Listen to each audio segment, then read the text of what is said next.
I never thought I'd get threatened with arrest for trying to save a man's life, but that's exactly what happened. One moment I was doing CPR fighting to keep my elderly neighbor alive, and the next our HOA president was screaming at me to stop because I was violating community rules. That day I realized that sometimes the most dangerous person in a crisis isn't the one dying, it's the one drunk on power. My name's Michael. I've been a paramedic for 12 years. I've dealt with everything: car crashes, heart attacks, shootings, overdoses, you name it. I've learned how to stay calm when everyone else panics. But nothing, and I mean nothing, could have prepared me for Karen Wilkins, president of the Sunny Meadows Homeowners Association. I moved to Sunny Meadows about 6 months before all this went down. On paper it was paradise. Tree-lined streets, picture-perfect lawns, neighbors who waved from their porches. I figured it'd be the perfect escape from the chaos of city life: quiet nights, morning jogs, maybe even a barbecue now and then. But on my very first day, as I unloaded boxes from my truck, I saw her walking toward me. Blonde hair, clipboard in hand, the kind of smile that feels more like a threat than a greeting. She didn't say welcome. She said garbage bins must be brought in by 7 p.m., and any exterior modifications, even mailboxes, require written approval. That was my introduction. No hi, neighbor, just rules. I remember thinking, all right, she's just one of those overly organized HOA types. I was wrong. 3 weeks later, I got my first violation notice. Apparently, because my car wasn't in the driveway overnight during one of my 72-hour shifts, I'd violated something called the Occupancy Appearance Clause, whatever that meant. The second notice hit a week later. My grass had grown half an inch too tall. Half an inch. The letter had a photo attached signed by Karen herself, complete with a little smiley face next to her name. Somehow that smiley felt more hostile than any angry message could. I tried to talk to her at the next HOA meeting. I explained that I was a paramedic, sometimes gone for days. Maybe the community could show a little flexibility. The room went quiet. Karen adjusted her designer glasses, sighed dramatically, and said, "Rules are rules. If we make exceptions for you, everyone will want special treatment. Maybe this neighborhood isn't the right fit for someone with your lifestyle." The way she said lifestyle made it sound like I was running an underground fight club instead of saving people's lives. I bit my tongue. I wasn't about to start a war over lawn height.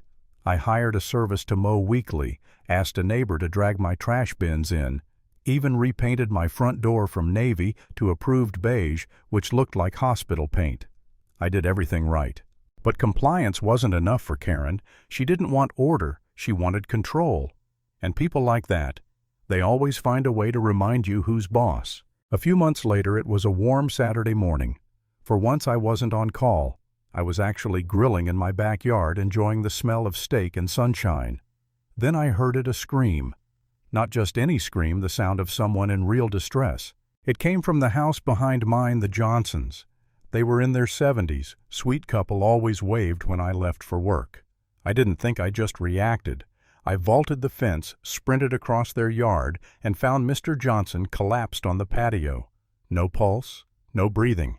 Training kicked in instantly. I shouted, "Call 911 to Mrs. Johnson," and dropped to my knees, starting chest compressions. 1, 2, 3, 4, breathe. 1, 2, 3, 4, breathe. I didn't even notice the gate open. Didn't hear the footsteps at first. But then, that voice. That shrill, clipped, painfully familiar voice. "Excuse me," she said.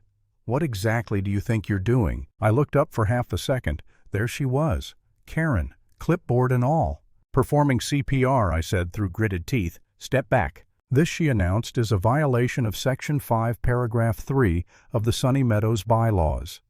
No medical procedures in public view. It disturbs the community atmosphere. I blinked, stunned. "He's dying." She didn't even flinch. "I'm documenting this violation," she said, pulling out her phone.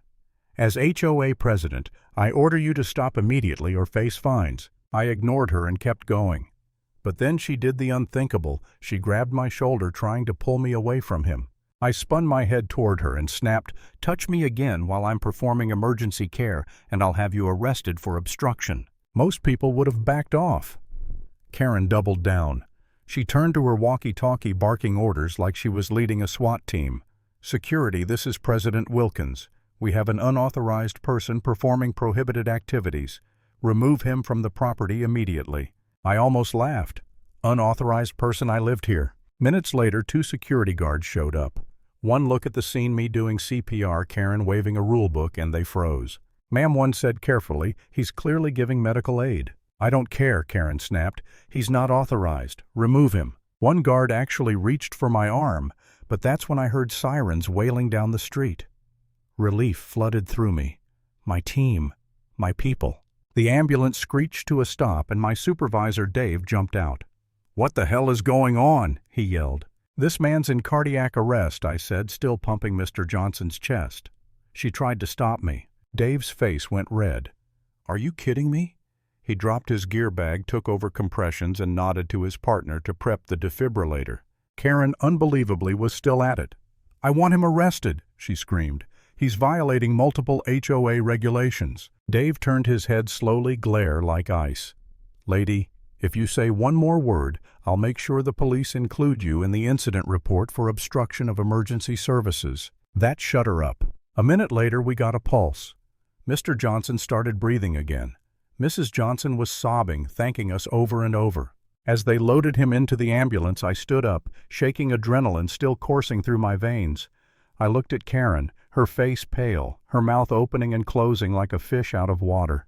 "You just committed a crime," I told her quietly. "You physically interfered with an emergency rescue, and you filmed yourself doing it. Congratulations." For the first time, she looked scared. I didn't stick around to argue. I went straight to the police station after the call and handed over everything, my body cam footage, statements from the Johnsons, from my team, and yes, the video she'd so proudly recorded. The investigation was fast. Open and shut. She was charged with obstruction of emergency services, attempted assault, and filing a false report. When the news spread through Sunny Meadows, it was like watching a cult realize their leader was human after all. People who used to nod nervously at her now crossed the street to avoid her. The Johnsons sued Karen and the HOA for $5 million. The HOA's insurance company refused to cover it, saying her actions were outside the scope of her duties. That meant every homeowner could be financially liable. The same people she'd bullied for years suddenly turned on her overnight. I went to the next HOA meeting not to gloat, just to see how it ended. The room was packed, whispers bouncing off the walls. Karen sat at the front, makeup heavy enough to hide the dark circles under her eyes, but her hands were trembling. The HOA lawyer stood and announced that because of pending legal action, the community could not defend or indemnify her. There was a motion to remove her from the board, and the vote was unanimous. Even her closest allies, people who'd once helped her hand out citations, raised their hands. She tried to speak, voice cracking. "This is unfair. I was enforcing order, but no one listened." When the lawyer mentioned potential jail time, Karen froze. Her face drained of color. For someone who'd built her entire identity around control, it must have felt like the world was collapsing beneath her. I walked out before the meeting ended. There was nothing left to see. That night, the neighborhood was quiet in a way it hadn't been since I moved in. No passive-aggressive emails about mailbox colors. No clipboard inspections, just silence and the soft hum of sprinklers. I stood in my driveway staring at the perfect lawns, the neat hedges, the very image of peace she'd once claimed to protect. For the first time, Sunny Meadows actually felt peaceful. People ask if I ever felt guilty about what happened to her. And honestly, I don't. She made her choices. All I did was refuse to bow to her madness. Sometimes power attracts the worst kind of people, the ones who think authority makes them untouchable.